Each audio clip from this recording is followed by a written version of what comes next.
Tonight we bring back to life the all-female podcast episodes, the first of 2019 since March 5th of 2017. We discuss Stranger Things, so take a journey with us into the Upside Down.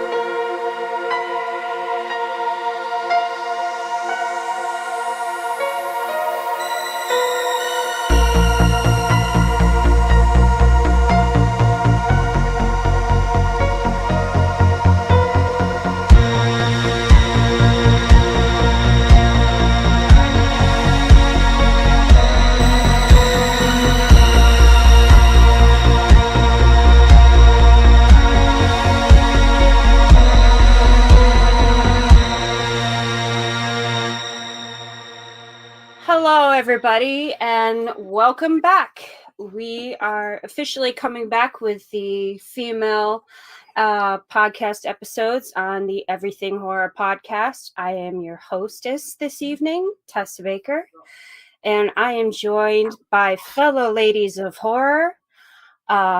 We have Stacy Cox. Say hello. Hi. Hello, everybody. Stacy Cox from DecayMag.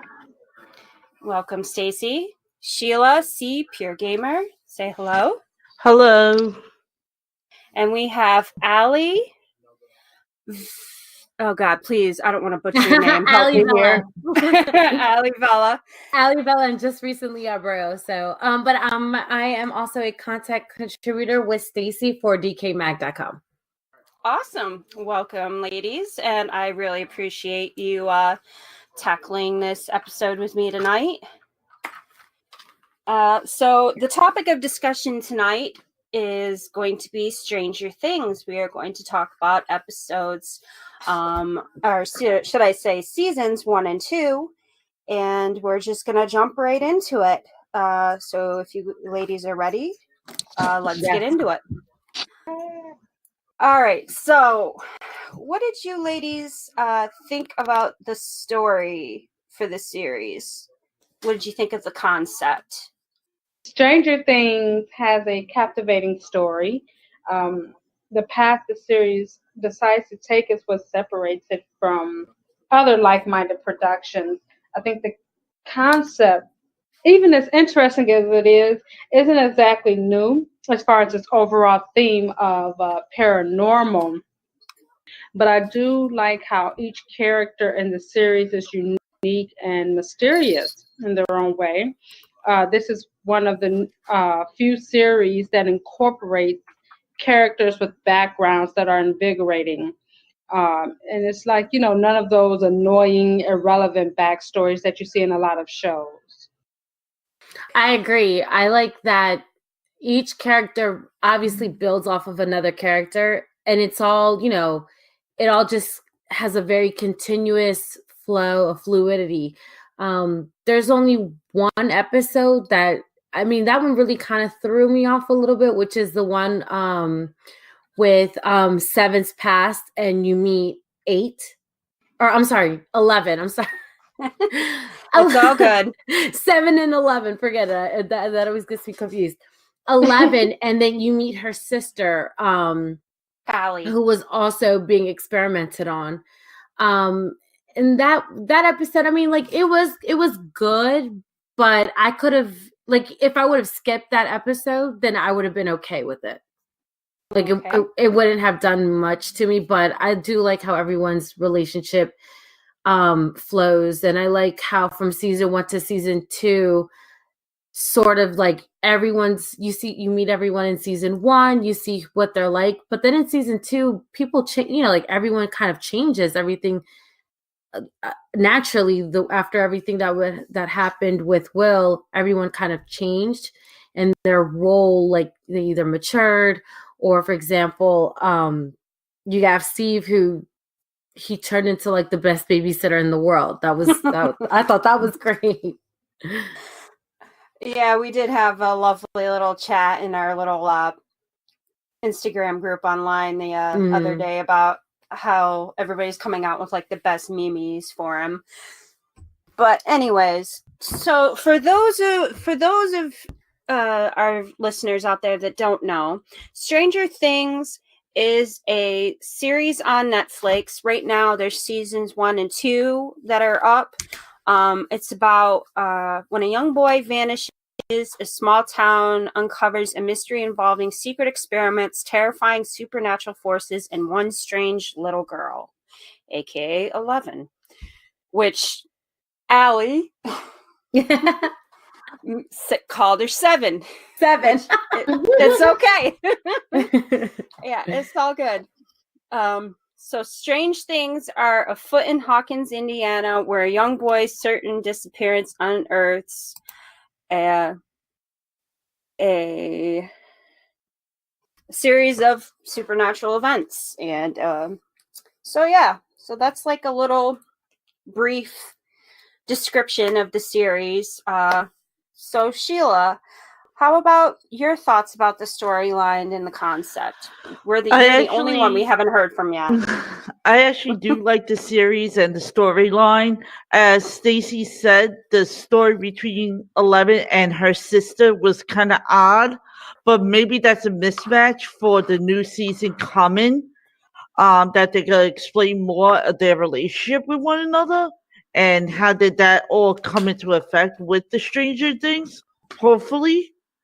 But other than that, as of what I saw so far in season 1 and 2, it's a pretty good storyline and a pretty growth up between one another on character wise.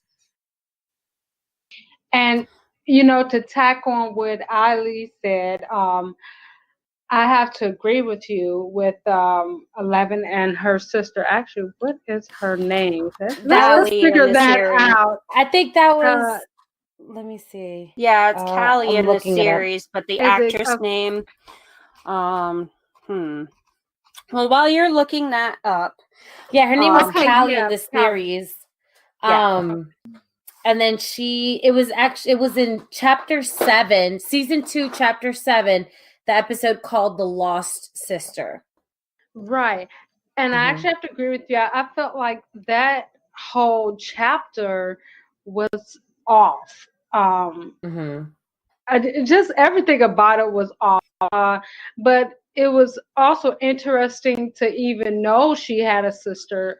Because like early in season 1, you kind of get this feeling that she doesn't really have anyone. It's just her, Papa, the guy, who had her hostage and everything. You think it's just him. That's her only like family or whatever. So that was a wrench in there to know, oh, okay, so she actually does, have someone else.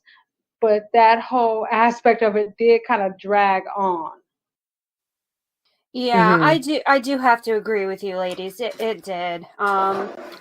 I think I could agree with Allie.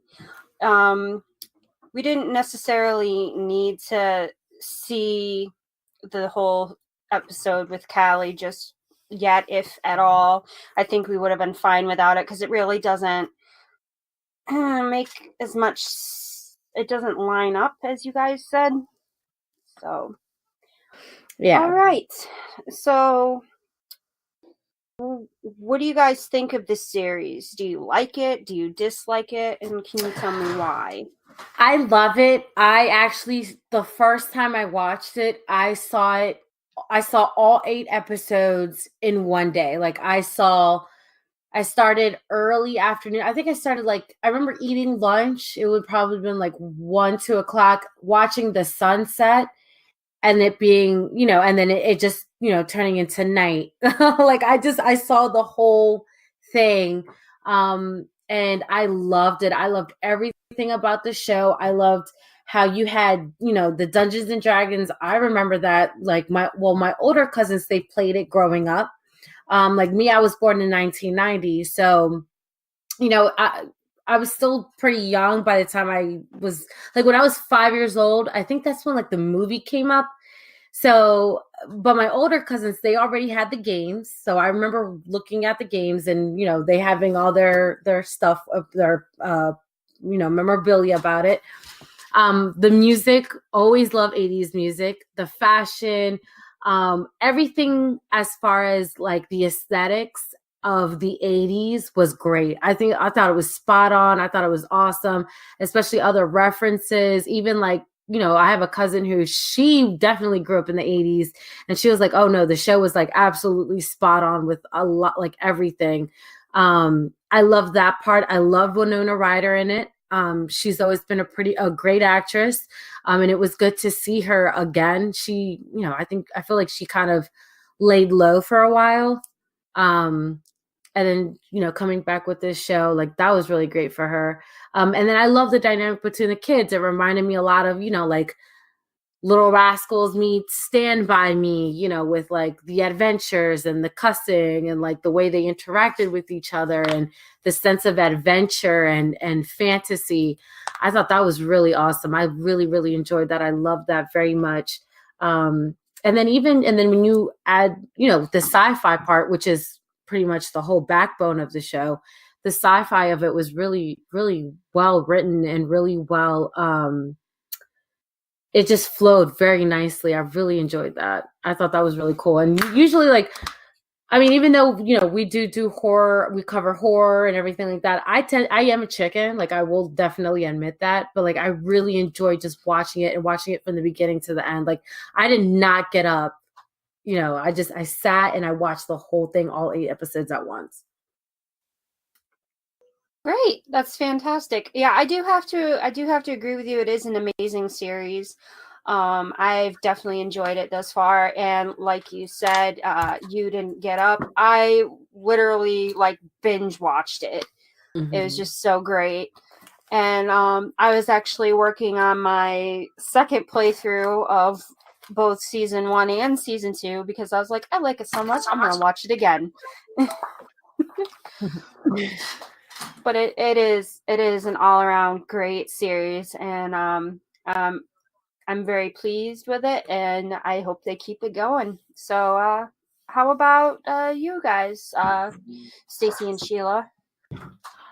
Well, I did enjoy the series. I do love the storyline about it. And as Ali said, the whole part of Stand By Me, like the bondage of any age of these kids, like the bondage between them. It wasn't like the age difference is such a big deal that they were concerned about the younger children. That whole concept of how society is supposed to act just like brought back into like a mysterious horror factor, like bring these kids to be even stronger.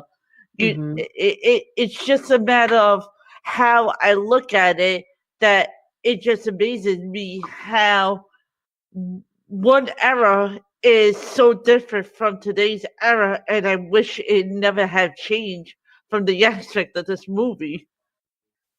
Like, I don't know. Very nice. I have to agree with you guys. I loved it as well, of course. I think the creators hit the jackpot here because they bring something new and exciting to the table when we think about just the paranormal theme overall. We see some pretty interesting creatures in these films, in these productions, but nothing like these creatures in Stranger Things. And this alone is enough to keep that fire burning. It's introducing us to other life forms out there aside from those basic alien beings that we, see in many productions that we've been accustomed to. It's making it even more complex than the average paranormal production. So I really do love that about it as well. Well, since you brought up the creatures, how about we discuss our thoughts on the creatures of the Upside Down? What did you guys think of, like, the design for the Demogorgon as our first creature of Stranger Things?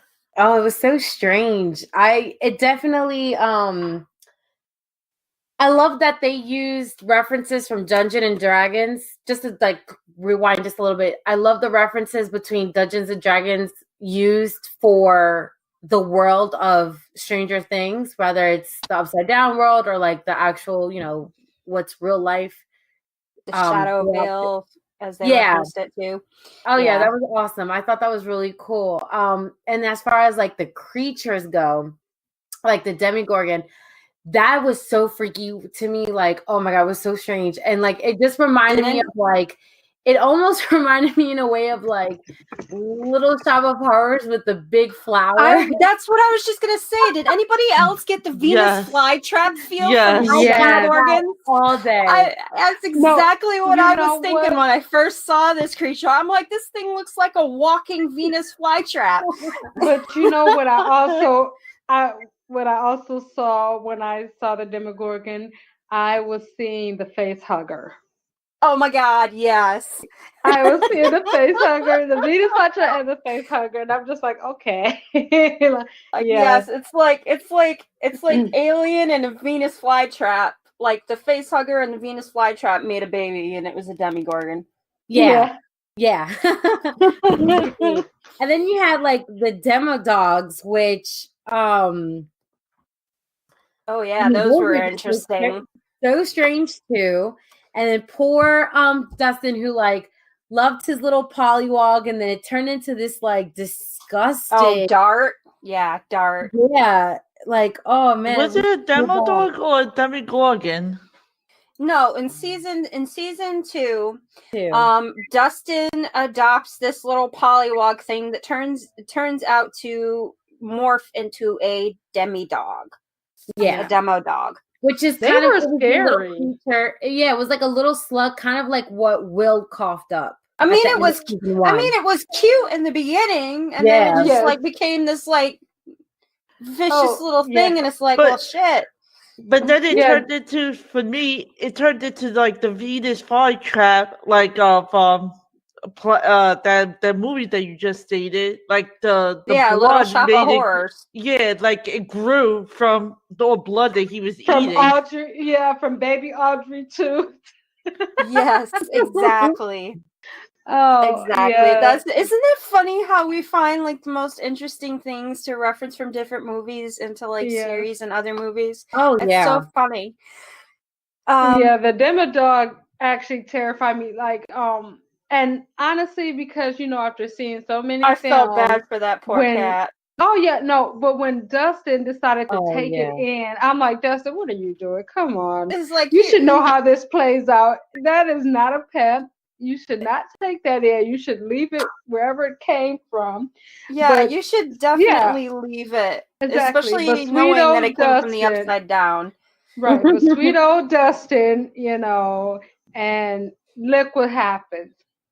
Oh, but when that thing grew and it opened its mouth, I basically went, nope. I shut it off for like a week or a half because I was like, nope. That just like scringed in my skin. I'm like, nope, I can't watch it. It took me a while to turn back on. So Dart had you crawling in your skin, huh? Yeah. When that thing was a little slug, I would have just stepped on it and smashed it.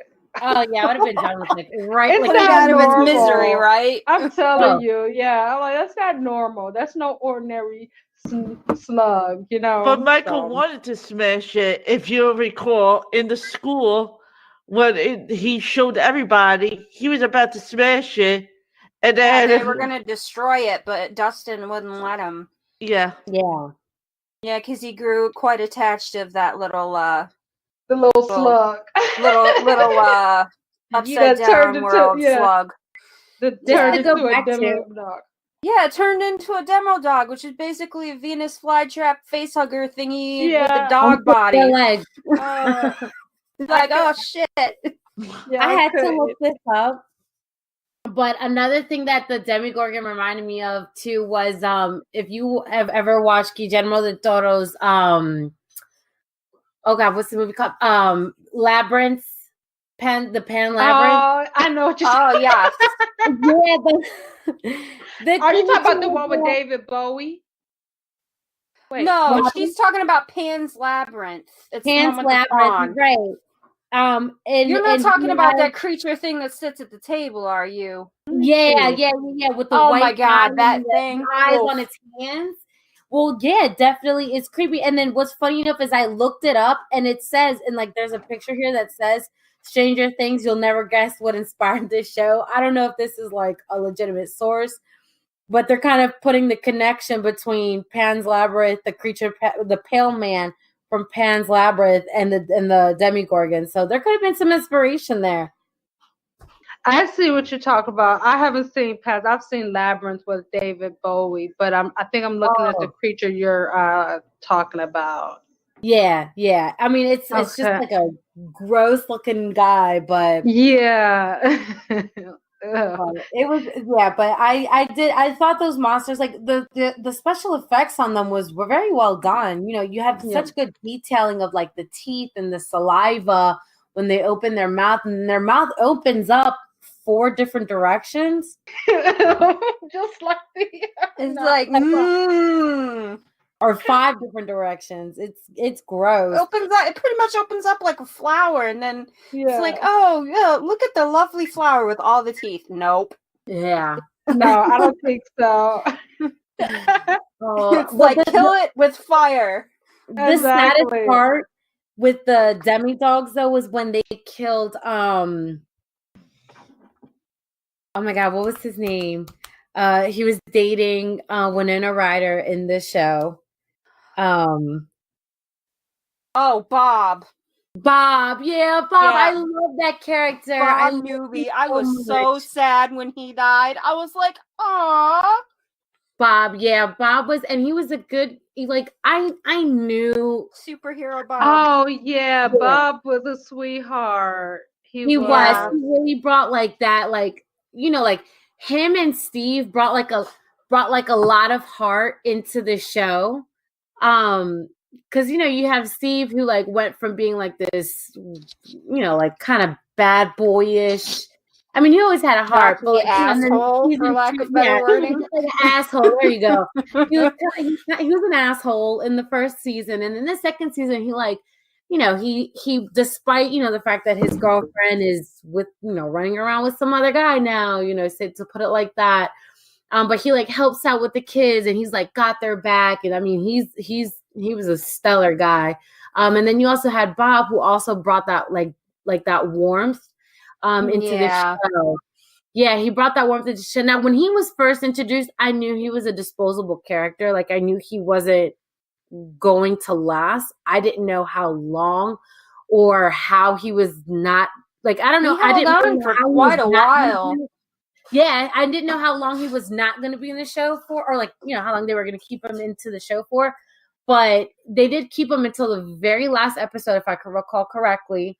And then he was tragically murdered, helping everyone. But he did it because he always wanted that. He kind of portrayed us, like the audience, where like you've always wanted to have some kind of an adventure, and if the opportunity presented itself, you would kind of go forward, like you totally would do it. And he did, and then unfortunately he passed while doing it, but he was definitely like an essential part in the show. So I really love that. Yeah, poor Steve. I blame the broom handle for that. Yeah, I really wanted him to survive. Me too. Yeah, he was such a good character. He was. Yeah, definitely. But you saw his relationship with Joyce, who's played by Winona Ryder, and you know, and Jim Hopper. Like, you see Winona Ryder, or Joyce and Jim, sort of their chemistry. You know, you see that evolving. So I knew that Bob wasn't going to last very long. Oh yeah, Bob was a sweetheart, but I didn't really think Joyce liked him that well. I mean, that much. You know, I thought he was probably more into it than she was. Yeah. Yeah, but she was also still more focused on Will. Yeah. Because of all the trauma that he suffered. So she was still, you know, that's enveloped into that role of being, you know, a protective, good mother. And she was so focused on like Will that, you know, Bob was there, and, you know, she allowed him to comfort her and stuff like that. But she wasn't completely, like, I want to say she wasn't completely all there with Bob. Right. It's like her attention was split. Yeah, it was. Whereas all of Bob's focus was on her. It wasn't anywhere else. He wanted to grow the family with her. He wanted to marry her at one point of the show, I believe. Oh, yes, he did. Yeah. Yeah, he But wanted a I think future with she her. basically turned him down to a certain extent, or I don't know how it all occurred, but I know she turned him down, and like he stopped asking the question. Yeah. Because she's so He got close focused on with Will. Yeah. Heck, I mean, she was pretty much all invested in finding Will. You know, even her oldest son didn't really get too much of her attention. But then again, Jonathan was pretty good on, taking care of himself anyways. He was, yeah, him and her. Yeah, Jonathan, he was good. Very Jonathan mature. basically turned into the father figure for Will because his stepfather was such a dick. Excuse my language, but Oh no, it's very well deserved. Well, his character. Yeah. You don't have to worry about filters on this episode, ladies. You just lay it on the table and you tell it exactly like because it is. like the stepfather didn't even know he was missing. He's like, "Oh yeah, this is my so-called son, Jonathan. Nice to meet you." Wait, wasn't it the only reason he even came back was for money or something like that? Yes, it was. It was exactly it. He came back only to collect. He didn't care that Will was missing or gone or whatever. He just wanted to collect on money. He was looking for a handout. Yeah, exactly. So I said the same thing right there. Like, you did get out of their lives and go. It's like, oh, you're such a shithead. Get out of here. Nobody wants you here.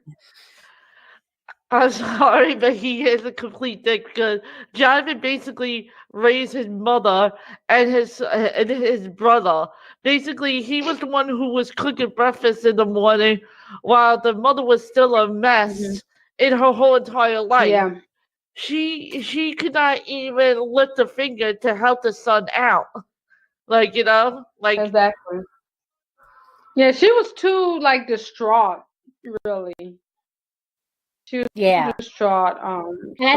I think can we? And since we're talking about her, can we just say Winona Ryder did like a fantastic job? Oh yeah, she did. She was amazing. Like, I was like, wow. I was like, her performance is so like believable. Like, it just draws you in. She was just so good. I was like, wow. I was like, this is like the best stuff that I've seen since the last time I've watched her act in something, which, like you guys had mentioned earlier, she kind of went and she was like a bleep off the radar. She kind of was down under for a while. But we didn't not really only hear about her. Yeah. And I was just thinking of like how she's like pretty much grown up. Not recently, I want to say like last week, I had introduced my daughter Lyric to Beetlejuice, and just seeing her character then and then now Stranger Things, like, man, she's grown. Yeah, she's grown up a lot. And like, I love to comment also like on her acting in the show. She did such a great job because she really portrayed what a mother, like, I'm not a mother yet, but like she portrayed how a mother would feel if her, watching your child go through something that it's absolutely unexplainable. Like, she was definitely very convincing. Extremely convincing. She definitely was, because, like, you'll see movies where like there's the mother and their child, and like the mother, like there's always the mother instinct, and everybody knows that in real life. Like, a mother always knows with her child, like, for the most part, definitely. And like she played it and she like embraced it. That's what it was. She embraced it. Like, all right, my child, there is something completely wrong with my child that's not even explainable in the real world. And like, she did not give up. She found every way possible to like in season 1, when she created the basically like the Ouija board out of the Christmas light. Like, that's it. Like, that part right there, like when I saw that dedication, I was like, wow, like that is a damn good mom. Like that's a good mom. Like she wanted to, like she didn't care what She people was willing thought, to do whatever to find him. everything. Wait, And I I thought like it how was. she. I'm sorry to interrupt, but I No, thought no, go for it. the son did the lighting in the house.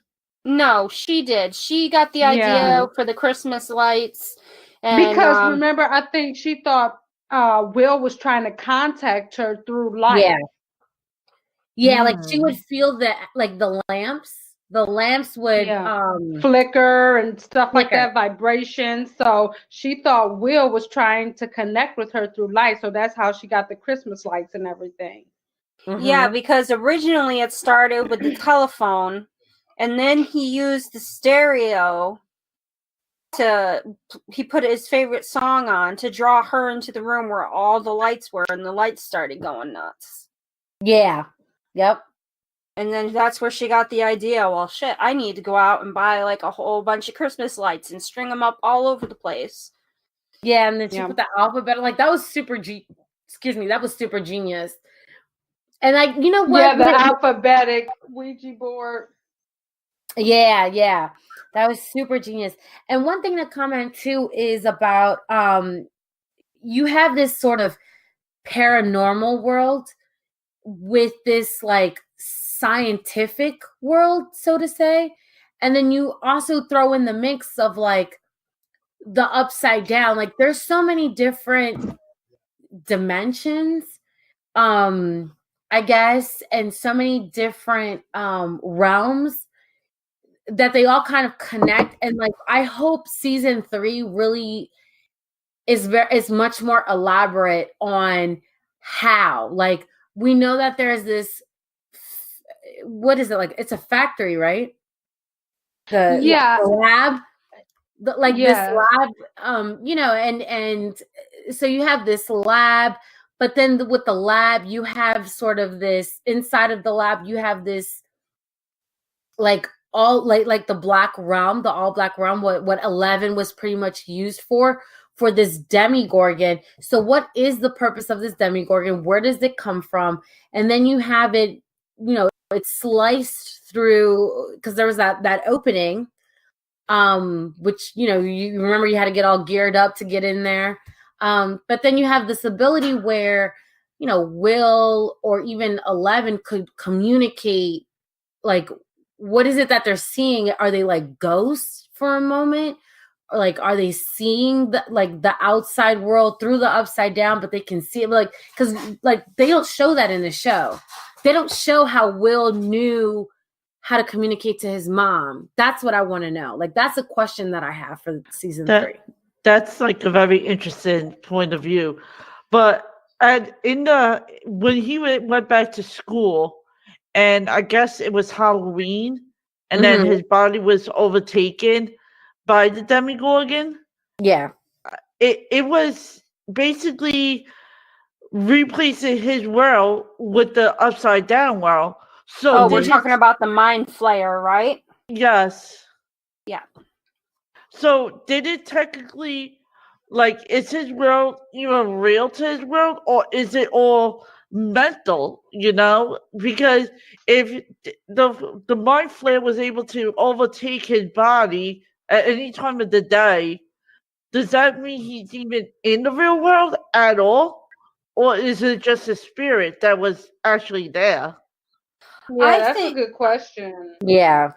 I think that when he was brought into the upside down world and they were able to retrieve him at the end of season 1, I don't think that the upside down realm didn't have their claws taken out of them. The upside down realm still had this hold on him still, because obviously the slug that he coughed up, which we find out is Dart later on, I think that there was still that connection between Will and the upside down world, and it was never truly broken. Right. Yeah. But is Will the new host for the Upside Down world? Because apparently they didn't get rid of it, and then they brought back Will. Yeah, and I think when they brought back Will, that obviously that wasn't the only thing they brought back. The Mind Flayer came back with him in a way. Yeah. Speaking of the Mind Flayer, what did you guys think of how he was scary? He was. And he's scary. To me, he's scary because he doesn't show up frequently throughout the show. He shows up a couple of times, and that to me makes it more scary. Yes, and he kind of I don't know about you guys, but he kind of maybe a little bit gives me like the Cthulhu vibe, like tentacles up in the sky. That. Yeah.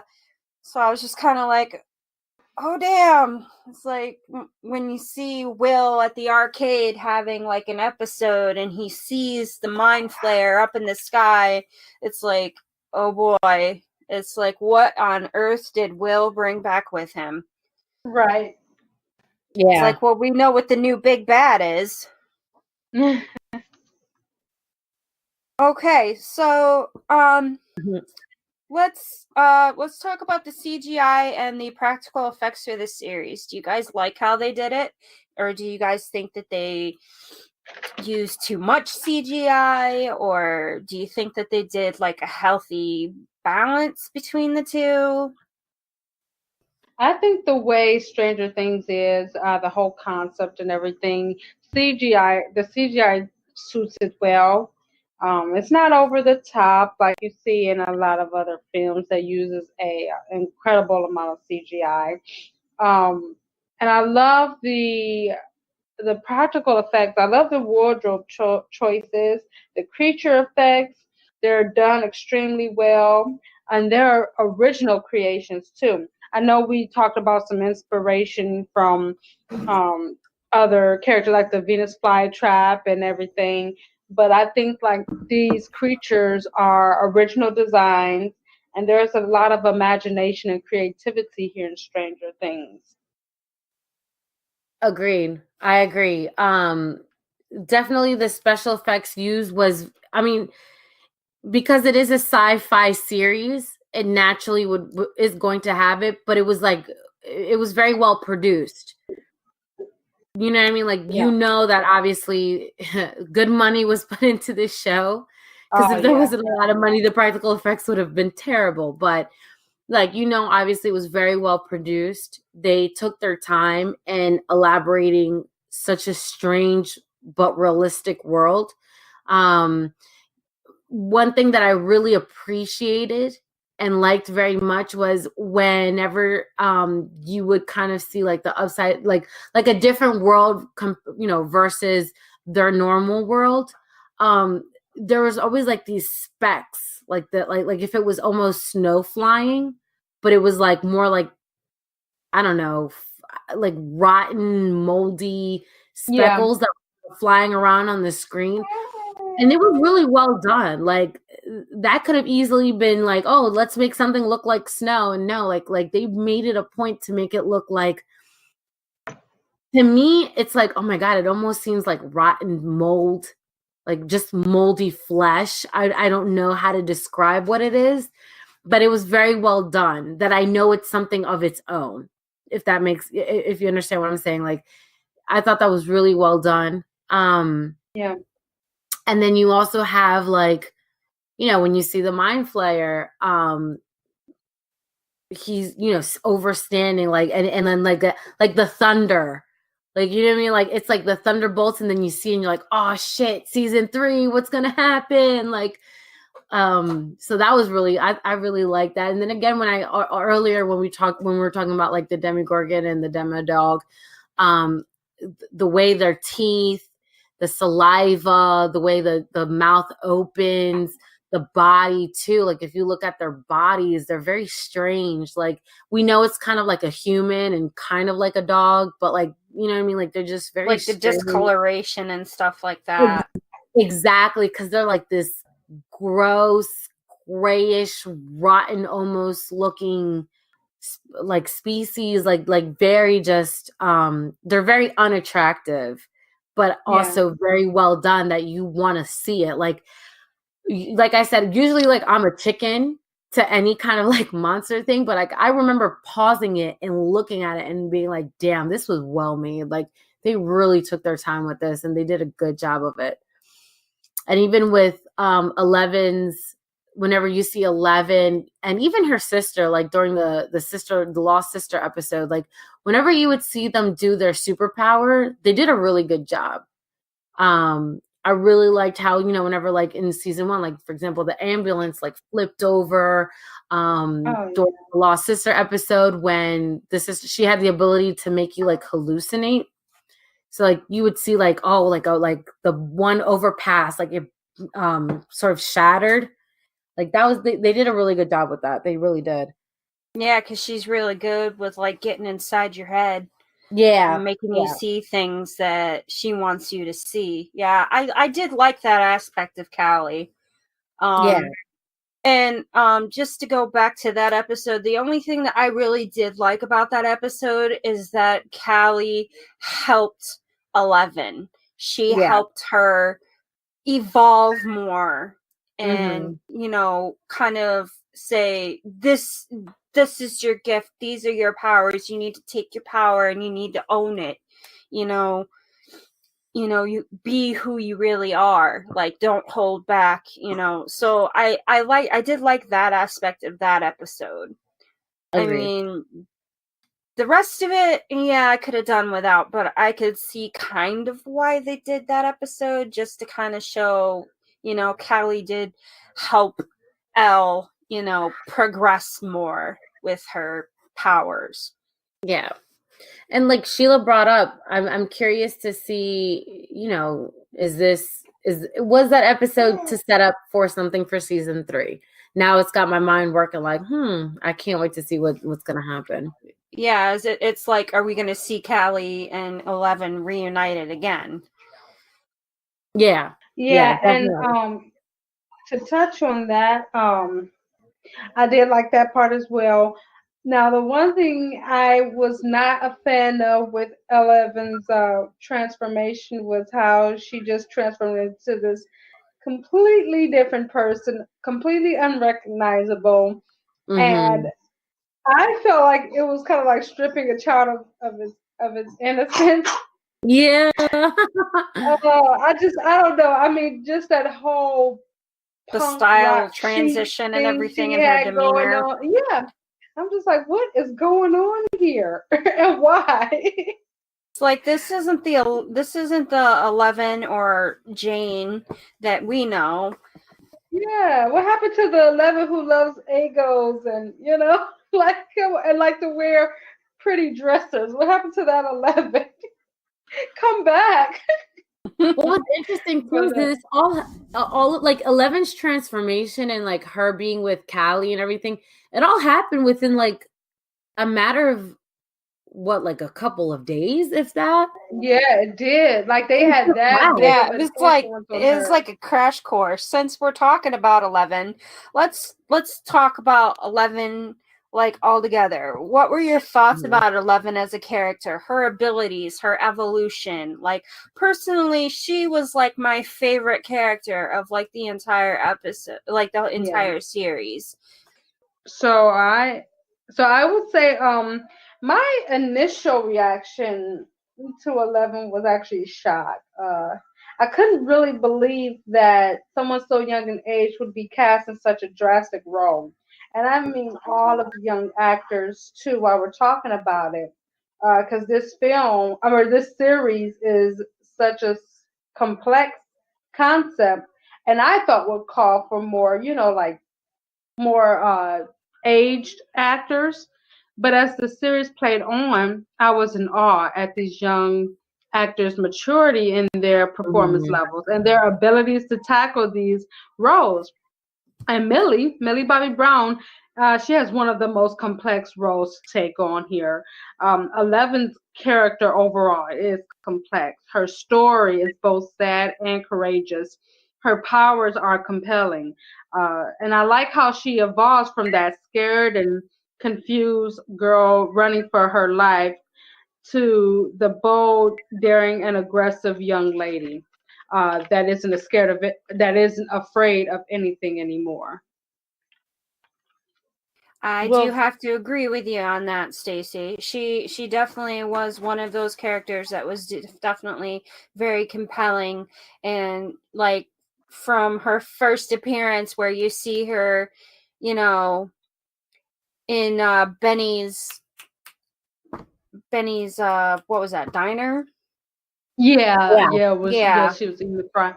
I felt so bad for her. The first time I ever saw her, I felt so bad for this girl. I'm like, look at this girl. She's like in a hospital gown. She looks like she's been through hell and back, and she's scared. And she got a number stamp on her. Where the hell has she been? it's like where the hell? And to sort of point out, she was born in 2004. So right now she's gonna turn 15 in February. I just looked up her info real quick. She's gonna turn 15 in February. So when they recorded this show, or when the show first aired in 2016, she was only 12 years old, 11, 12 years old during the filming and the release of the first season. And she was very young. And I completely agree. For her to be that young and to play such a compelling role, I mean, that was and such a compelling role for TV, for a series. Like, I mean, it's groundbreaking. It's really good. She did amazing. And she played her role very good. It was very well casted, because if you think of 11, like just the character of 11 alone, she's got to be like this bad bitch who, like, even though she's only 11, 12 years old, she's a badass, because she just was released, or she escaped from this place that she knew was going to cause her nothing but, like, harm and danger. She figured a way to get out and try and survive. She meets these boys, probably never interacted with any other kid, let alone boys in her life, period. She takes a great liking to Mike, and Mike takes a great liking to her, and they feel the need to protect each other. And then moving on forward, she's sort of accepting herself and understanding that she has a purpose, and to be able to trust, because if you realize, she kind of had a little bit of trust issue, or she had trust issues. Like, she just keeps, like, evolving. So we see her grow. Now in season 3, she's 14 years old right now. Mm-hmm. So I guess during the filming of what's season 3, she must have been about 13, 14. She's about 13, 14. And it'll be just so interesting to see her develop on screen as well as off screen. I do, and just to kind of go a little off topic and more on a personal role, I do follow her on Instagram, and she's a very, like, stand-up young lady. Like, I do have to comment that, and I think that she's awesome. Yeah, like, I like her person and her personality, and, like, she brings a lot of that edge that she naturally has. She brings that to the show, like. Definitely brings it to the show. So she's got her own personality in the show, as well as, the direction that she's being given and what's written in the script as well. So I do like that. I do like that character. Speaking of Miss Millie, and then we'll get back on the topic here. Miss Stacy here met Miss Millie. Oh, nice. When? Oh yeah, I went to Comic-Con. When was this? Comic-Con, was it last summer or summer before last? I want to remember before last, when Comic-Con came here to Cleveland, and that was the only thing actually I went there on business for DecayMag. Go there, get interviews and stuff like that, and like, out of the whole trip, I'm like, I want a picture with Millie Bobby Brown. So I saved my money to get that picture. I spent like $300 on my daughter for everything she wanted. All I wanted was a picture with Millie Bobby Brown. And I was so happy to get that picture. And she's awesome. She's really nice. She actually asked me, she's like, "Where's your little girl?" And I'm like, "Oh, she's with my mom." And yeah, she's really nice. She is. Yeah, I like that. I like seeing young actors that are humble and like Yeah. play, like such a tremendous role, even if like their character is like an asshole. Like I like when they're like so humble in real life because it even makes you like the show or whatever it is that they're working in. You like it even more. Like you connect to them even more. So I think that's dope. Well, my thoughts of 11 was I thought when I first met her that she did not have the the child growth that a child needed. I feel like her whole childhood was traumatized by what this man that she calls Papa, if that was even his her real Papa, basically destroyed of what a child is supposed to grow up. So inside of her, she really had, the toughness to survive. Like, Mm-hmm. and she just wanted to, she saw a different side of herself when she met Mike and his friends, and that changed her perspective of what a person was really supposed to act on. So the part of toughness and going solo and not having the capability to have childhood friendship brought to me like two different sides of 11 that made her the person she is, and Mm-hmm. also the trust in the police officer because they had their butt heads going throughout the episode 2, no, season Mm-hmm. 2, with her living with him and her trying to protect her in a way that she didn't understand.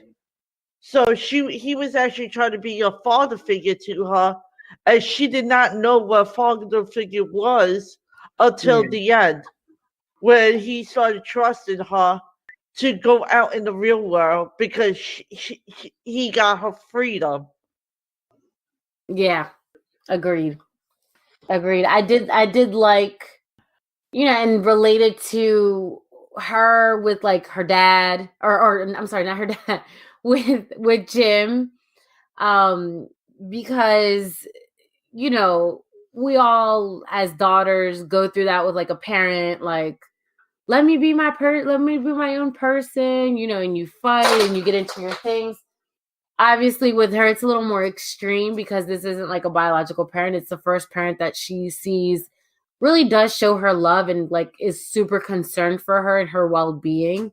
And then you just kind of see that dynamic. I really enjoyed where like it was like a sequence where like she wouldn't talk to him and he would kind of try to and she wouldn't and he would, and then she kind of like, you know like things kind of calmed down and then she spoke to him again. That was like Oh yeah. yeah, but how about that fight that 11 and Hopper had? How about Oh, that you temper know what? tantrum of hers? yeah. No, you know what? I had a love hate.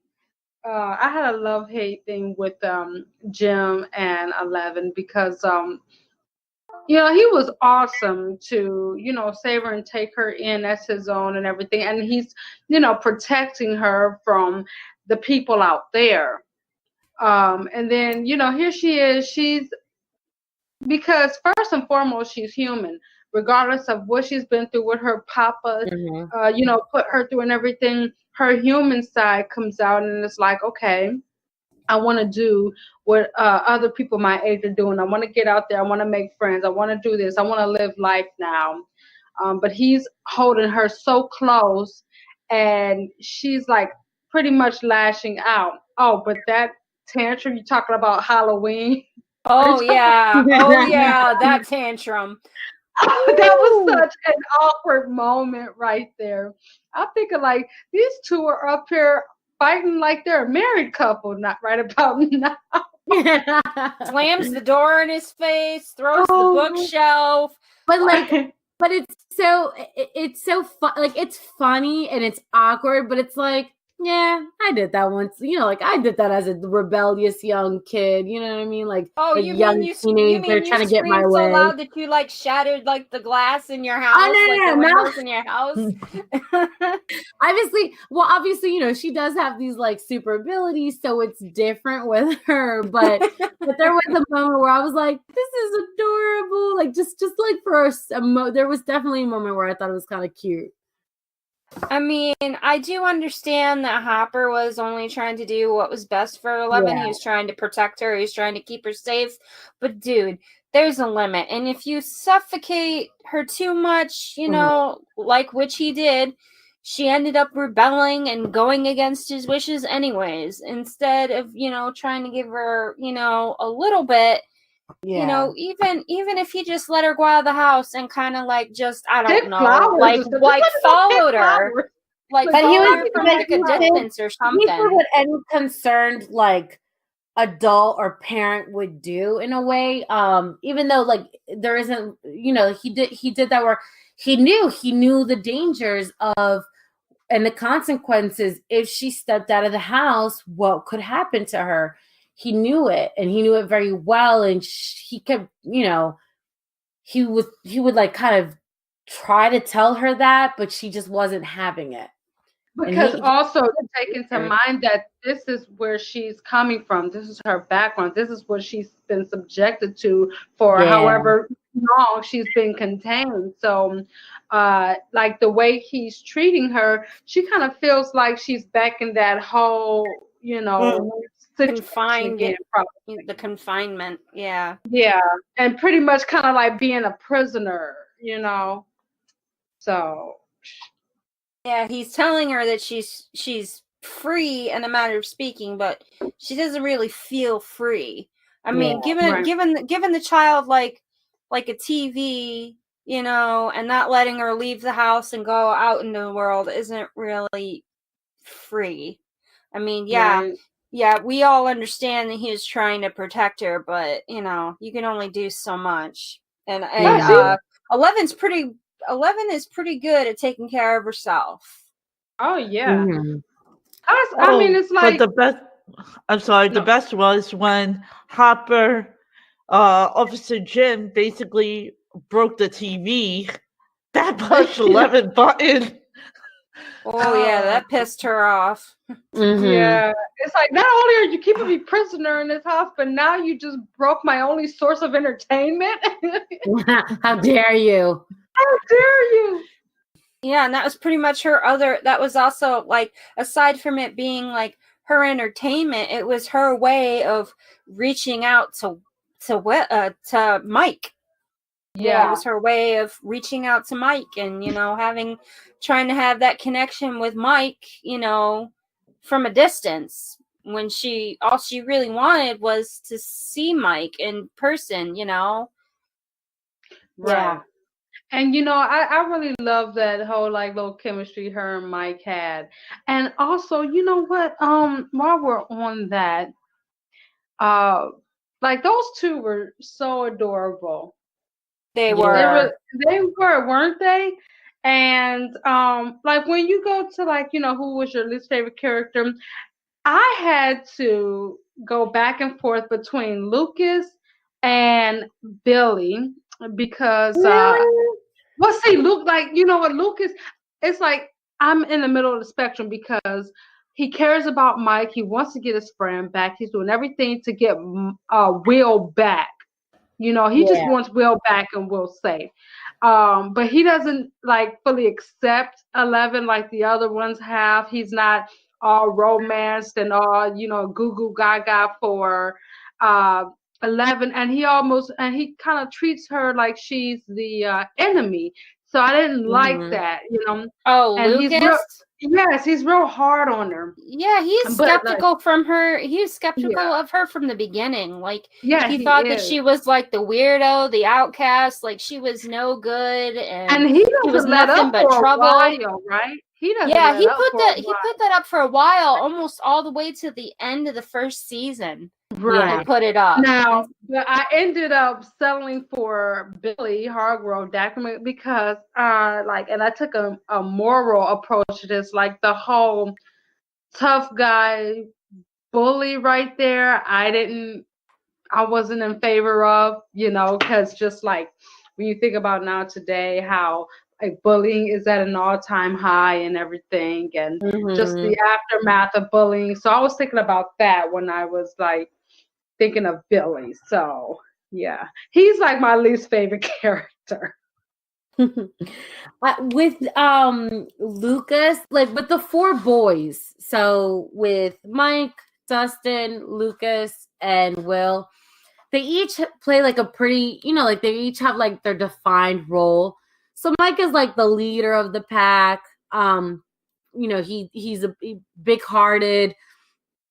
Dustin is obviously the comic of the group with the biggest imagination. Will, unfortunately, to me, just plays the victim. I can't say anything else about Will except he is the victim. And I guess we see him predominantly be as is the victim. I'm sorry? He's the damsel in distress. Yeah, he's basically the damsel in distress throughout both seasons. Yeah, like he does play the role very well because obviously he is going through some crazy shit. So obviously he's definitely good. He plays the role, and then like the role of the damsel in distress, like you're saying, and then you have Lucas, and Lucas to me is like the voice of reason.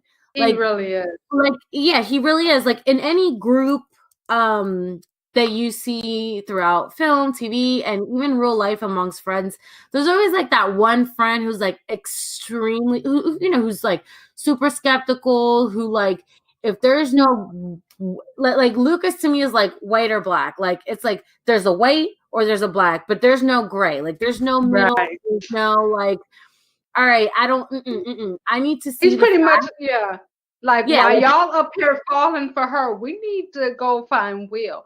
Yeah, like you guys, exactly. That's Lucas to me to the T. Like Lucas to me is like the most grown up. I feel like because he like I said, he is the voice of reason. He loves his friends. Like you see that he loves Will, wants to find Will, loves Mike, wants to protect Mike, loves Dustin, always jokes with Dustin, always like they team up really well.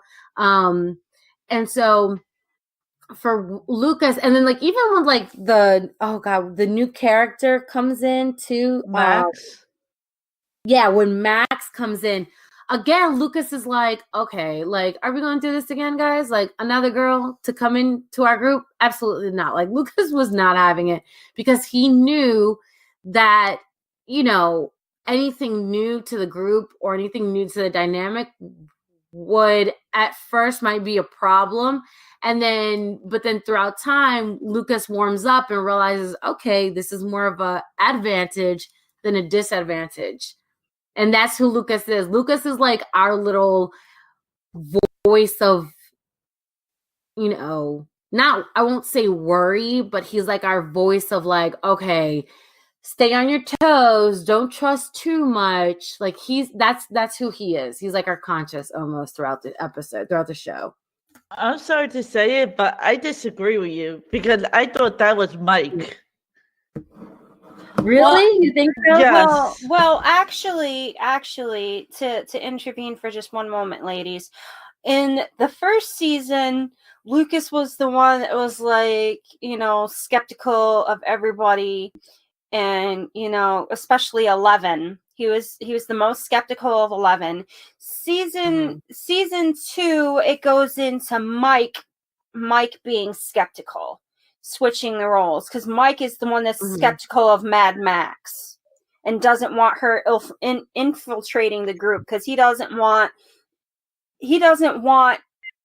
Jane or 11, her position replaced. He doesn't want her replaced. He doesn't want any other girl in the group because he felt that it should be reserved for 11. So I did notice that, but continue. Because I feel like Mike was the one who kept the group together. Like I felt like Lucas and Dustin were a little on the outside of the whole, we gotta find Will, and the whole help Will's situation. Mm-hmm. Mike was the one that I feel that kept them pushing them to keep the group going to find Will's body, even if it was not what recommended from the cops in season 1. Mike went out of his way to try to help his best friend because his best friend was his number one dude. Like Yeah. Lucas and Dustin felt like backups to Mike, but he really haven't had that connection like he had to Noah, aka Will, in the whole storyline. In storyline 2, Mike was still by Will's side while Lucas and Dustin were fighting over Max. Oh, you're right. You're right. You're right. I take back Lucas being skeptical in season 2. You're right. He was fighting. Oh my God! Like that escaped my mind for a second. Dustin and Lucas were going back and forth over Max. Like, That's right. Googling over. That's right. Now Lucas was still skeptical about like their situation, like naturally, of course. But yes, as far as Max goes, you're right. They were both kind of like, and she ended up kissing Lucas. That was at the prom. Yeah. Lucas and Max ended up kissing, and then I don't remember. Dustin became I believe Mike's sister's ex-boyfriend's like sidekick, like his so-called the babysitter. Yeah. Steve. He was Steve's sidekick, that's for sure. Like they had a bromance. And I definitely that had a was bromance. cute too. That bromance was adorable. That romance was solid. Yeah. And he wanted to be so much like Steve. Remember when he wanted his hair and everything like Steve? And that one part when he just like rolled his tongue. I'm just like, oh my God. Oh my God. I have to bring something up about the hair real quick.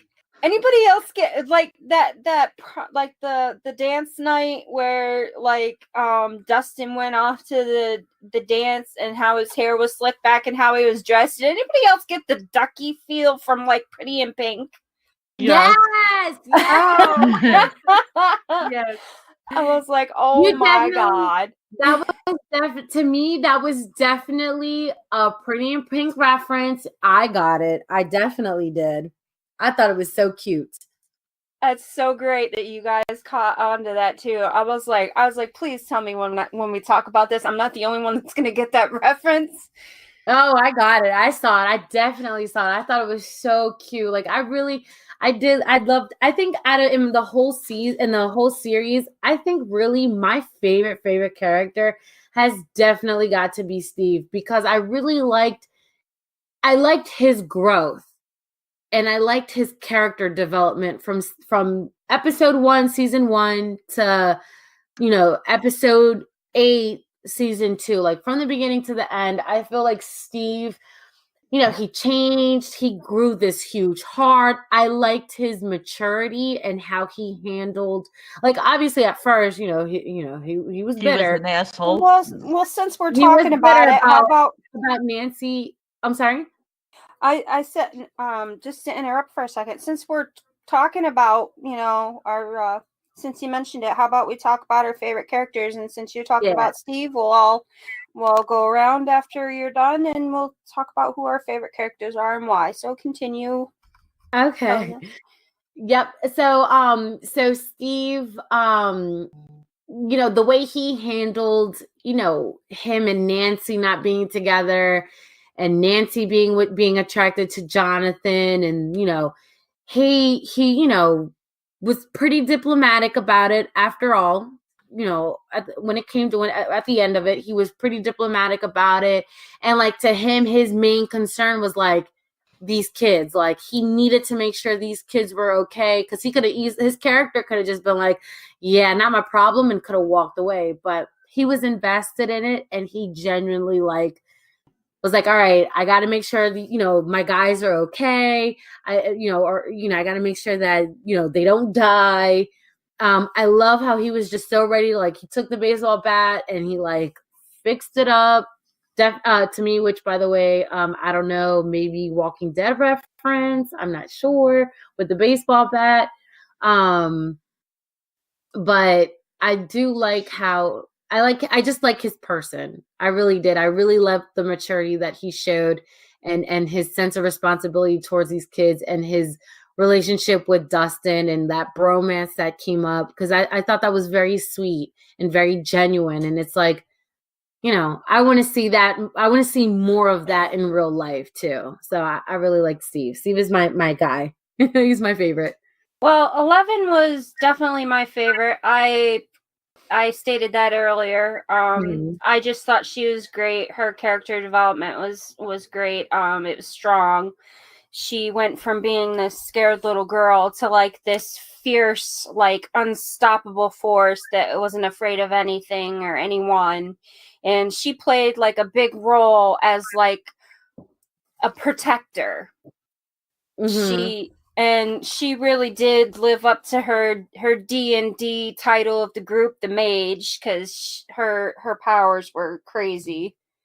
And she was just my favorite because of like the fact that she could do like telekinesis and everything, and her bond with Mike, and how she like eventually became like this big piece of the group, and how the group was affected by her quote unquote loss until they found her again in the second season. So yeah, 11 was my favorite, aka Jane.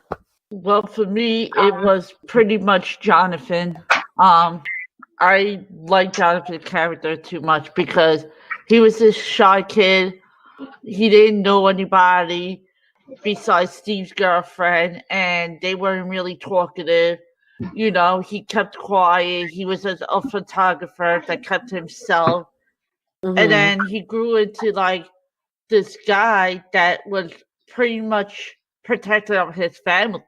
He even for his like mother to like allow him to say that his little brother, aka his only best friend, and wasn't dead. So he even fought everybody, and he went out of the way to the Russian dude.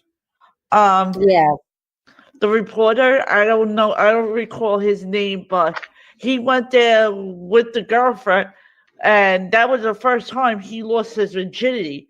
So he actually always loved her, but was never able to express it or able to even show his character as a different person other than what was actually shown on screen as a shy guy, the outcast, and the nobody.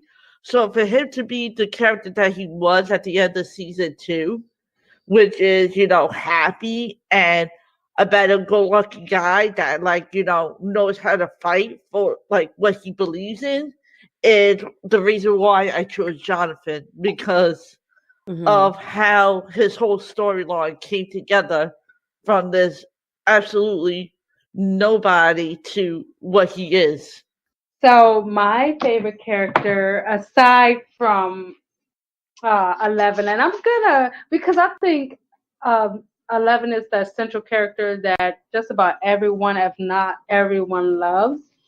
So I'm gonna focus on my second favorite character, which is Joyce Byers. And she really owns this character.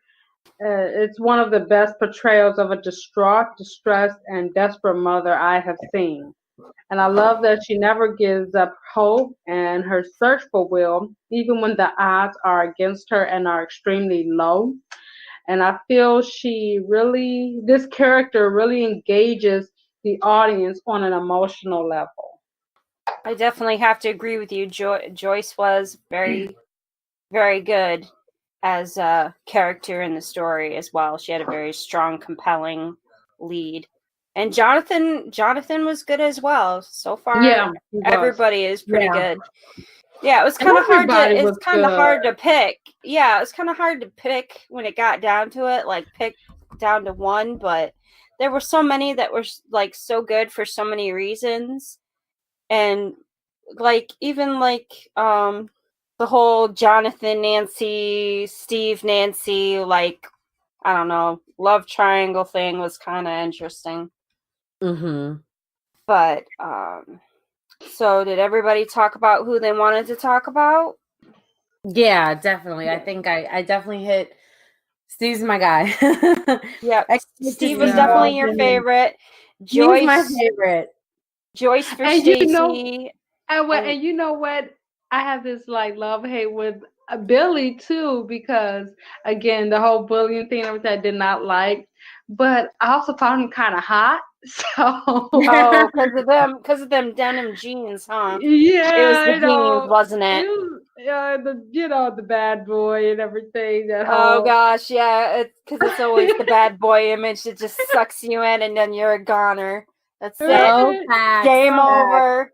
Right. So and he did really well in that character too. He owned that character as well. So Yeah, he did. He was so Yeah. douchey.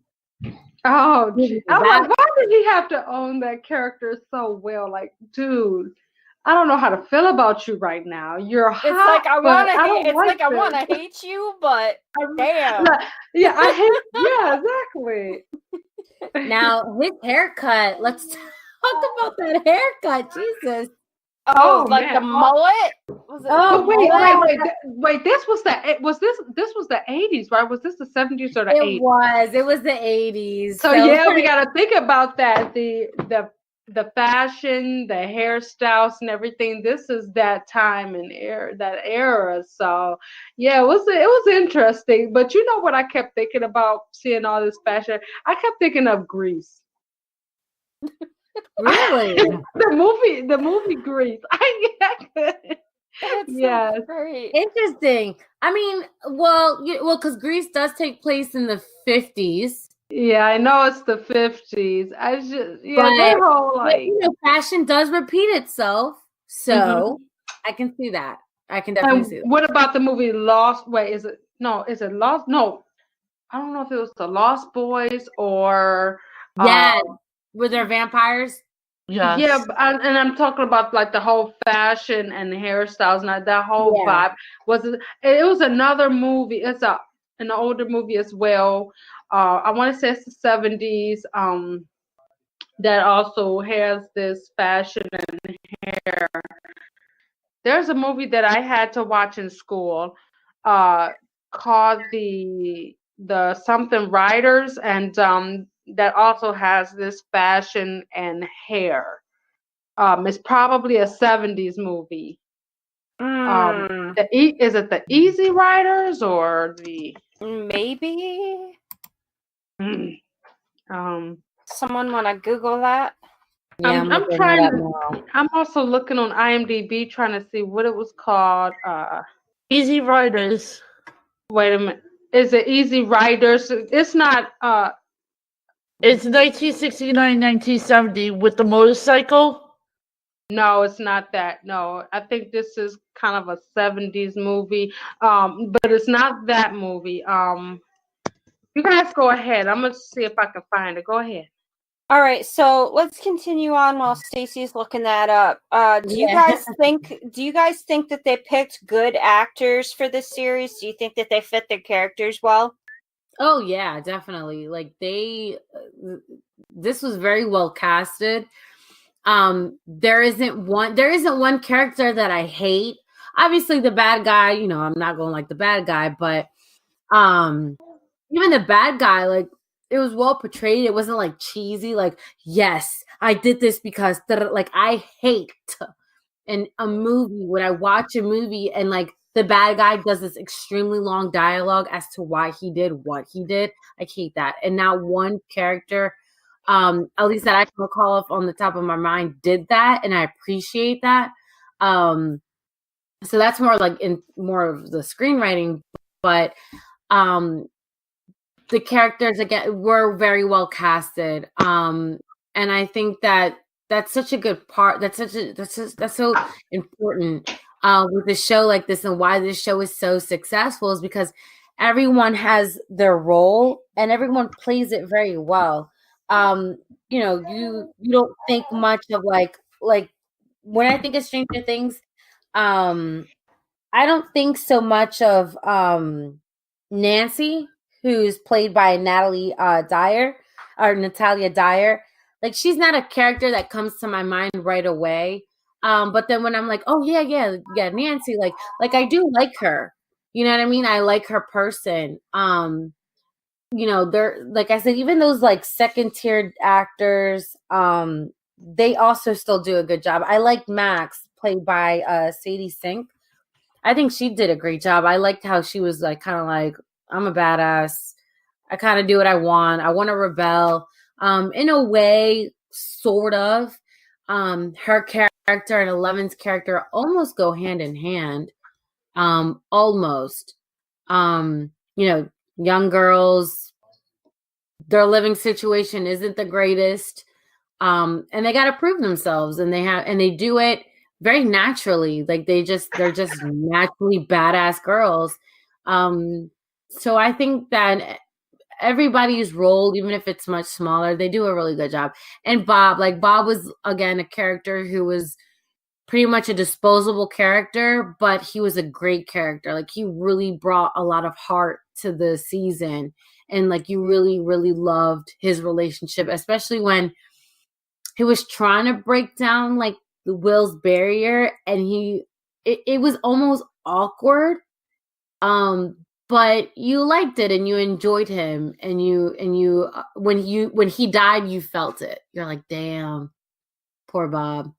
But I think everyone's character, and everyone's role, big or small, was really good. I also liked, just to go a little deeper, I liked Eleven's mom, Jane's mom. Oh yes. I cannot recall her name. Terry that- Ives. And that was so Okay. sad, her mom. Like, I really can't wait. I hope in season 3 we get more into like character backstories. They get more into character development. Right. Because I really want to hear more about her mother. That was so sad. That was really sad, and it was. And one real quick thing, I think one of the coolest breakthrough, like those aha moments in the show, was when, she would repeat this, like there was like a sequence of words that she would repeat, Actually, over it was and over. numbers and then rainbows and then Yeah, something else. sunflower, rainbows. And then a couple numbers. It was for the Numbers safe, for and then safe, the yeah. room. No, basically that was her remembering the time that she tried to fight for 11 and get her back from the doctor. And then they basically electrocuted her brain. I don't know which episode it was, but I think it would happen like towards the end of season 1, that you actually understand a little bit more, or was it in episode season 2? It was in season 2. Okay. Yeah. That she actually sees something about her mother, but even though she was so young, she couldn't picture her mother's face until that particular moment.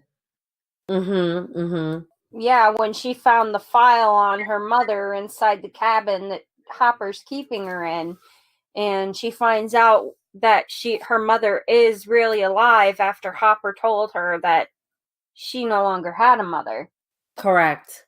That did happen. Yeah, that did happen.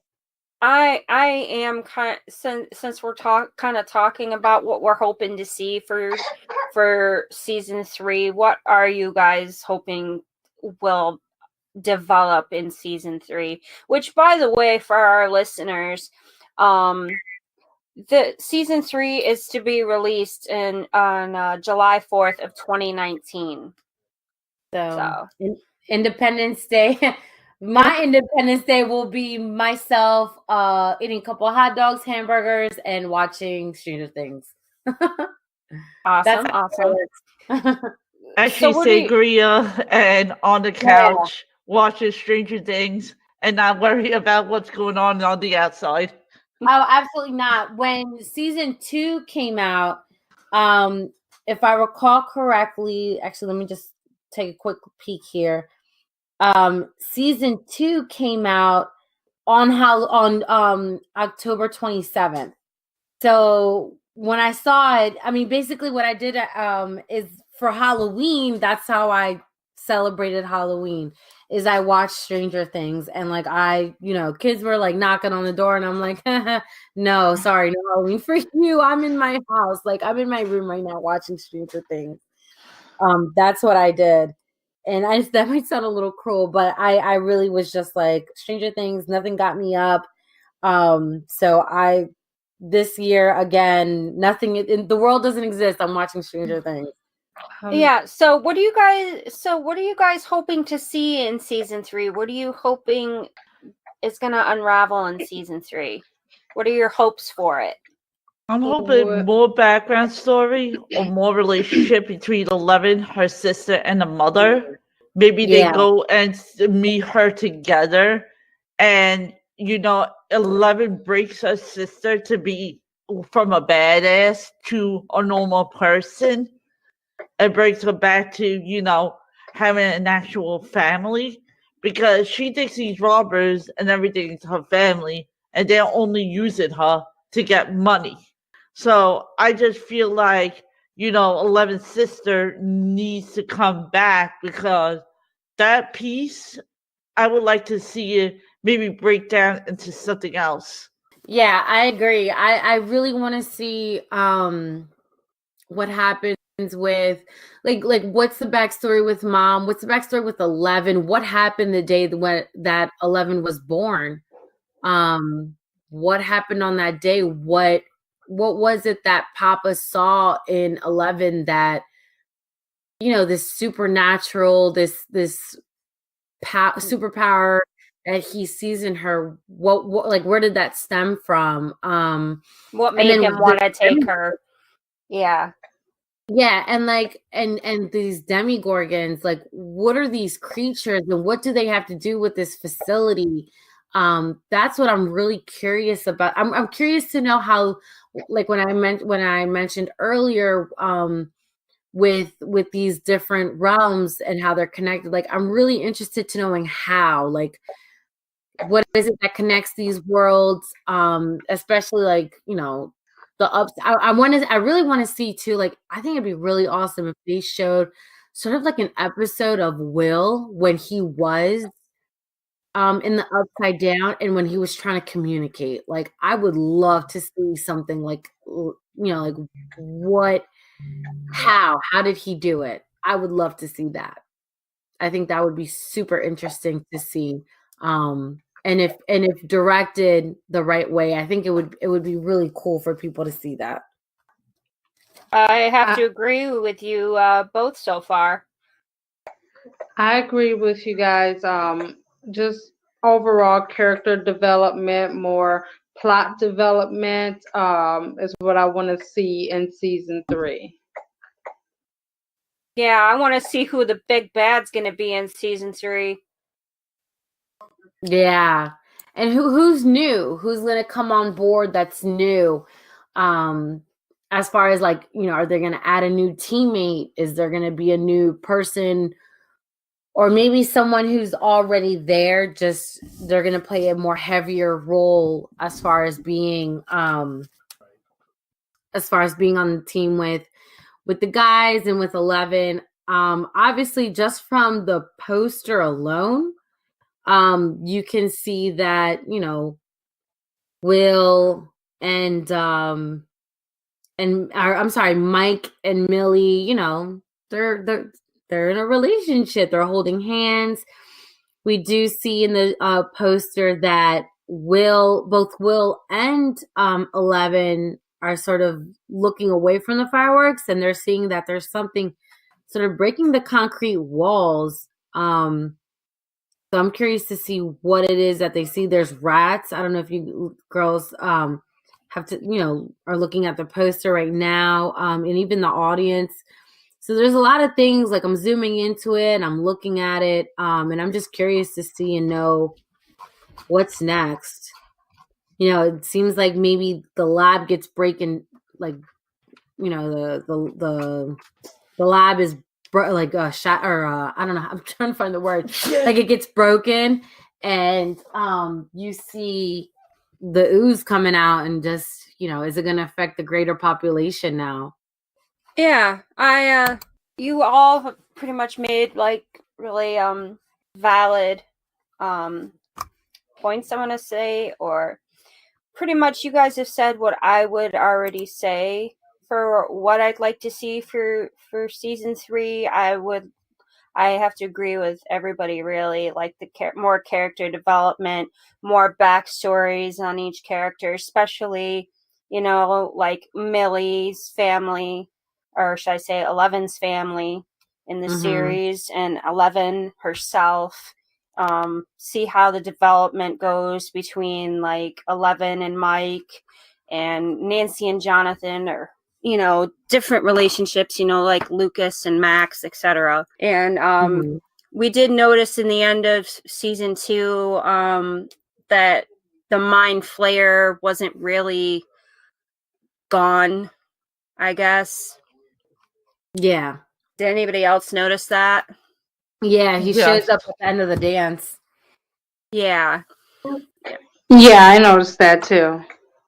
Does this mean that they're now freshmen in high school? I think they are. Yeah, they're definitely older. I think they might be juniors, because didn't they start Stranger Things season 1 as them coming in as freshmen? I thought it was them in middle school, but I could be wrong. And it is confirmed. I am looking at pictures in Stranger Things season 3, and they do show a picture of the sister. So they are possibly bringing back the sister and that storyline. Okay, cool. Good. Yeah, and all we need is a sister. We don't need that whole crew she was with. Yeah, the crew was a bit excessive. Yeah, we don't need all that. We just need a sister. That's all. Yeah, we just want to see more development between Callie and Jane. And the mother, see more development with the mother. What's her backstory about, really? Yeah, I mean, Terry. they kind of touched on it see, that's the thing, like they touch on. Yeah, they gave us a tease, pretty much. Yeah, that's pretty much what they did. They tease you with, like, just these really brief little backstories here. So, yeah, that's why we need more character and plot development. So, but yeah, that whole little crew, Callie was with. We don't need all that. We don't need that. So I did Google, like what grades would the kids from Stranger Things be in? Reddit. .com says someone, I mean, take it with a grain of salt, but someone said the younger kids were in middle school. Nancy was about 16, 17, and Steve was definitely a senior in high school. And Jonathan might be between Nancy and Steve's age. So I think Nancy and Jonathan might be juniors, and then Steve is a senior. So then maybe when season 3 rolls around, the younger kids will be in high school, like starting off high school. Jonathan would be, so to say, or I'm sorry, Steve would be, so to say, starting college. And then Nancy and Jonathan would probably still be in high school. So that gives us an idea of way to clear what we're that going up. to be looking at. Yeah.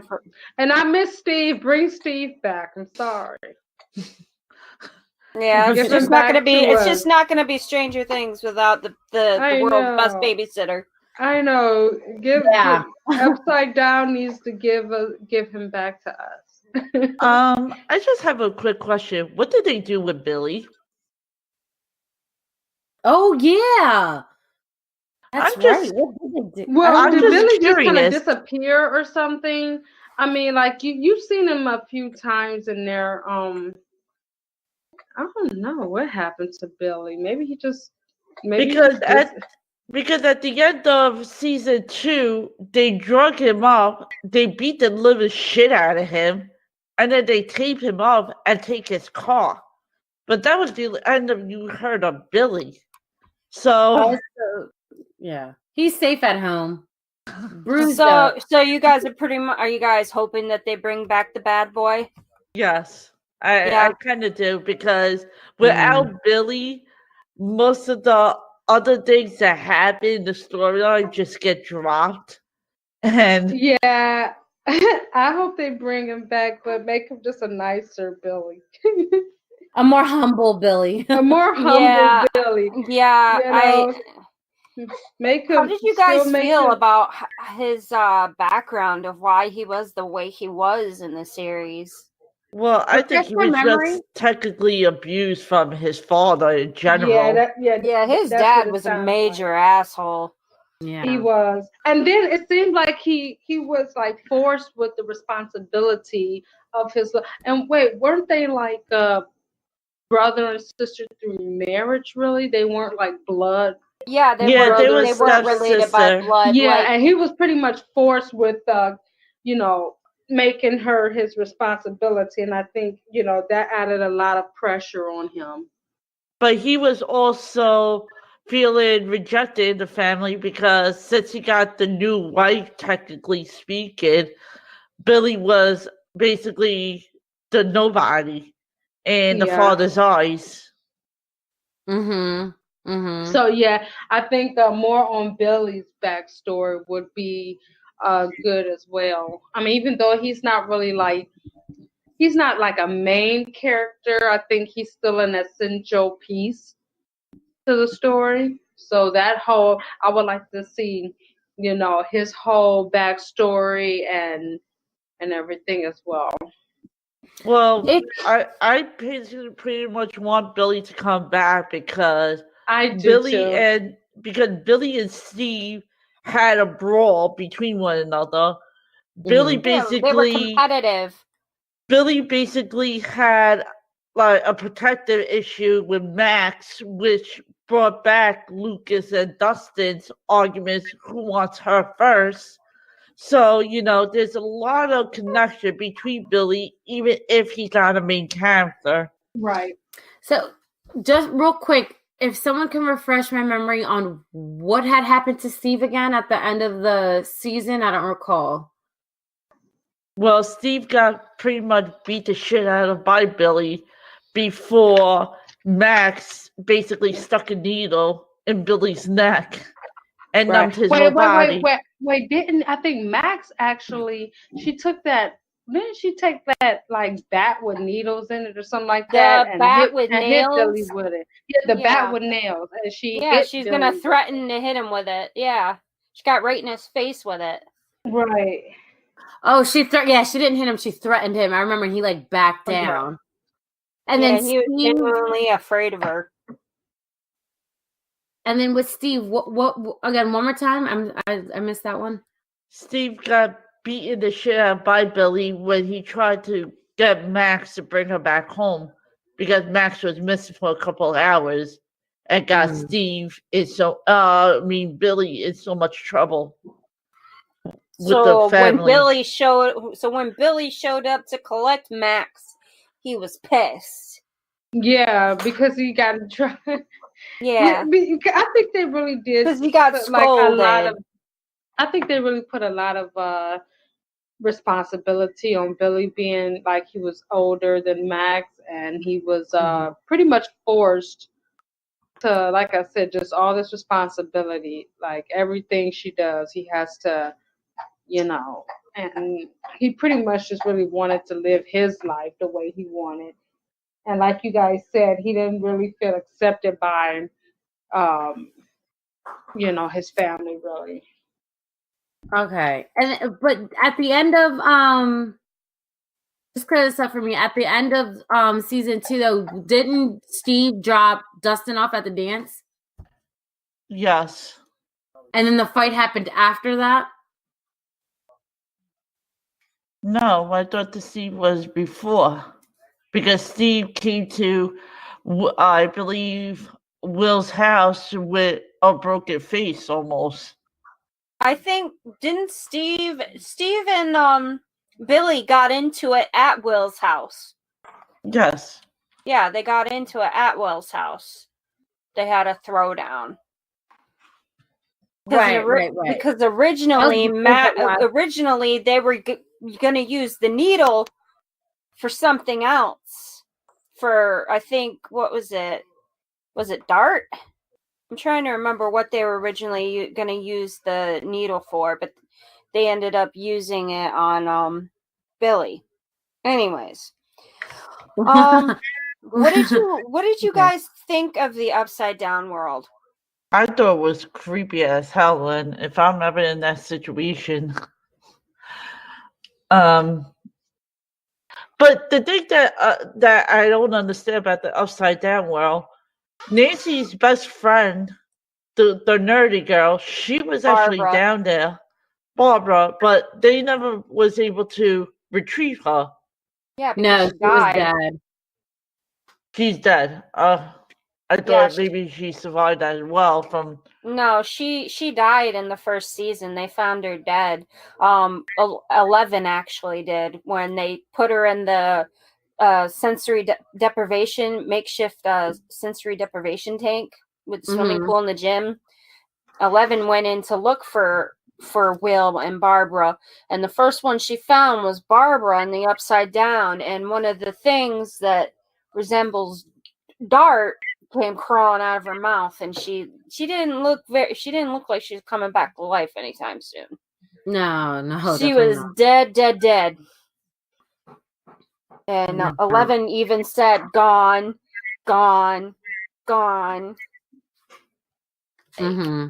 Yeah, there was no bringing poor Barb back, and I felt bad for Barbara. I was just like, damn, what a way to go. Yeah, that's so and sad. it like crippled Nancy. Like, Nancy felt so guilty about it. Like, it just ate her up inside. Yeah, I agreed. That was sad. I was like, dang, poor Barb. One thing I just so I IMDb'd again Stranger Things for the new season, and I noticed, there's a lot of things about the mall. Chapter 2 is going to be the mall court. I'm sorry, the mall. It's called the Mall Rats. Chapter 2, the Mall Rats. And then let's see here. There's a picture of what the mall is. It's called Star Court. And then the last episode is called the Battle of Star Court. So it looks like they're gonna have it's giving me like the Dawn of the Night of the Living Dead, the mall one. Oh, Dawn of the Dead. Dawn of there you go. I'm getting a couple things confused there. It's all good. Right. Dawn of the Dead. My favorite arcade game is the Dawn of the Living Dead? House of the Dead. But I'm sorry? Was it House of the Dead? Yeah, there we go. House of the Living Dead. Okay, but for season 3, the mall, so then there's like the mall, but then I'm sorry, just go back. It's reminding me of what was it again? The second movie where it takes place in the mall, the Living Dead. Dawn of the Dead. Yeah, Dawn of the Dead. There we go. So it's giving me those kind of vibes. So it looks like a lot of shenanigans that might happen. They're going to take place in the mall. Yeah. By the sounds of it. Yeah, I'm looking at the page as well, and I'm also looking at the episode titles for the season. And yeah, it does look like a big chunk of it is going to take place in the Star Court. Definitely the mall. And then you've got the rats at the bottom of, like if you see the poster, the new poster, you've got the rats down at the bottom that they look like they're going towards the ooze. And then there's an episode that's called, for season 3, chapter 7, it's called The Bite. So it looks like malls and rats mall rats, and that's going to play like a big part, and that's reminding me a lot of, well, not reminding me, it's like kind of like an homage to like the 80s with the mall, like, the mall was a big thing in the 1980s, so it's going to definitely kind of take place. It's going to be kind of cool to see that. If you look at the picture on IMDb for the chapter 2, season 3, chapter 2, you have Claire's, which, Claire's is still a store, Live in a Well, and Orange Julius. So it looks like they're going to definitely just bring on more nostalgia into the show, which that's going to be really cool. I don't remember any episodes with the mall, unfortunately for me. So Sheila, she's talking about season 3 is gonna be like a mall setting. Yeah, it's gonna be like a mall setting for most of the series. Okay. Yeah. So do you guys think that each character adapted well throughout the series so far? Do you think that they've, adapted well into their roles? Oh yeah, they absolutely did. I have no complaint with the characters and how they played it. I wish Dustin would have had a bigger part in it than just in season 2 as like the stalker and things like that. I wish they would bring out more of his personality. Hopefully in season 3. Yeah, I did like Dustin's character too. I thought he's a good kid. I didn't like his mother. I think his mother wasn't really that childish, or I don't know.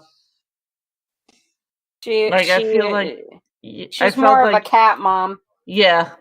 And when her cat went missing, like, it was up to Dustin to make up excuses, so less she would have had a canary. Yeah. Do you guys have favorite parts of the series that you liked? Like parts that stuck out of the like the 2 seasons more than others? Yeah, to me, the part where they're on the bus, the school bus, and they're just waiting for the demi-dogs to like get out the way, and they all have like a plan of attack. Like that episode, like that scene really stayed with me. I really liked that scene. I don't know. I mean, I think they filmed it very well. I love movie scenes that are at night, because that's always like the most, as a filmmaker, like that's always the most challenging thing to film. I mean, they could have probably just did some color correction later on. But I did like how they made it. It was haunting. It was like your typical classic, like movie, like teenage movies that are about to like fight off the monsters. So like it gave you like that cool, exciting vibe. You're like freaking out, but you're like excited at the same time. And then you definitely see like Steve become like the best babysitter in the world there. I like that. I liked how the kids were like armed up and like ready to go. But then like, somehow at one point the dogs were all like kind of called back to the lab. So they kind of left. So they didn't really have to fight off too much, which I was like, whew, that's good. That's easy peasy. But I like that particular scene, I think throughout all of season 2 was my favorite. And I think that was the scene that pretty much made Steve the person he is, and like the babysitter and the protector. Because that scene, Steve had a huge role in protecting each and every one of those kids. Yeah. Especially inside that bus when they were surrounded by these demi-dogs. Mm-hmm. So, yeah, it became Steve's coping mechanism when him and Nancy broke up. He became like the babysitter, the protector, like you guys said, and that was his way of, dealing with his situation, and he did well with it. And like that scene with them on the bus, like prepping for the demo dogs, that was a pretty intense part of the episode. Like, I was just like, oh boy, hopefully nobody dies. I'm How about looking here as well on IMDb. There was a character here named Robin. I do not recall a Robin. Was that think Tommy's girlfriend, the one that Steve kind of got into her face when he got beat up the first time from Billy? Maybe that was who that was. Because that's the only person that I could think of, because I don't remember any Robin, but I do remember Tommy, which was supposed to be Steve's best friend, which they turned around to be the opposite of friends at that time. And then I think you're right then. I think that's who it is. But what about her, Allie? Oh, I was gonna say I don't remember her. I don't remember a character named Robin. So I was looking up, or I was looking at more things on IMDb, and I didn't know if she was someone who was there before. Maybe she was just a very minor character, or if she might be a new addition to the show. Hmm. I'm about to look at season 2 and see if she shows up on season 2. And if she doesn't, then we know that she is a whole new character. So everybody just look for character named Robin in season 3. Or like any new character names that you might just see that look different. I do like doing that with shows. I like seeing who the new person is, because it's always a new person. And that's always fun. Yeah, it's always good to research and see what to expect for new characters for shows and movies. No, I think she's going to be a new character because she's actually in the picture with Steve, and he's wearing a little sailor suit. So she's a newcomer. I believe so. Ooh, so who is this Robin? Makes you wonder. All right. Excuse me. Ooh. Oh, you're welcome. Bless you. Thank you. Because they actually have them in matching sailor suits in the picture that I'm looking at. Oh, how interesting. Coordination. Yeah. So maybe this is a new partner in Steve's life. Oh, that'd be nice. And she's obviously, if she's a new partner, Steve's new partner, then she will be brought into the shenanigans of what is Stranger Things. Oh, actually, I'm looking at her right now, who she is. Her name is Maya Hawke. Yeah, I definitely don't remember her from the first 2 seasons, so she's definitely new. She's new. Yeah, she's definitely new. I went on her IMDb page and looked at Stranger Things, and it just says 2019, so she's a new character. Good find. Yeah. So we got a new character to look out for. Yeah, let's see who she is and what she played, what her role will be. Oh my God, they got pops of Robin and Steve in the sailor suits. Happened? They got pops. The pop things of Robin and Steve in sailor suits. It looks like I'm looking at another picture of the 2 of them, and it looks like they're going to be like working at the same, like an ice cream place together or something. Okay. Kind of like a job together. So that's what it is. And there's also a new character as well named Bruce. And I looked on his IMDb. He looks like he will be on Stranger Things for not a long time. And that's all I'll say about that. He's played by, let me see here. Let me go back. Carrie Ells. Yeah, So basically, Bruce. the guy, He's played by Jake that Jeffries. played in The Princess Bride. Oh, yeah.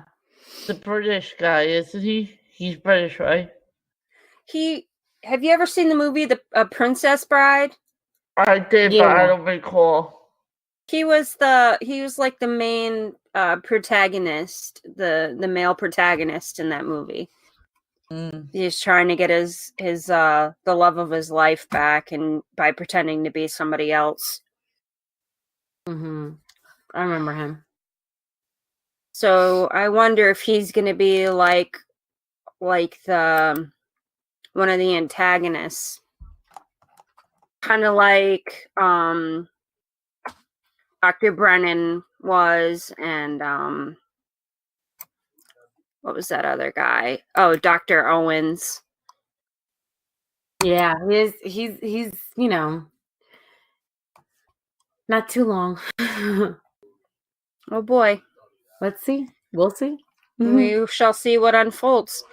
So, ladies, we're coming on to the end of the podcast episode. Is there anything else you guys want to discuss, or No, any I other think thoughts pretty you may much. have? Or I'm sorry, what?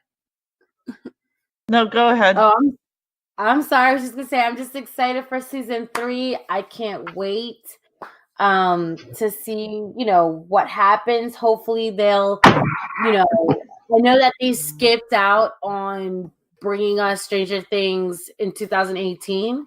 So, this might mean that this will probably be an even bigger production. So maybe in that case, the same way, also a little off topic with Game of Thrones, they skipped out on a year because this is going to be the most epic season. Stranger Things, that might be the case as well. This is going to be a very epic season. So they skipped out, or they skipped the year to have more time to film. So I'm just excited to see what happened, or what's going to happen.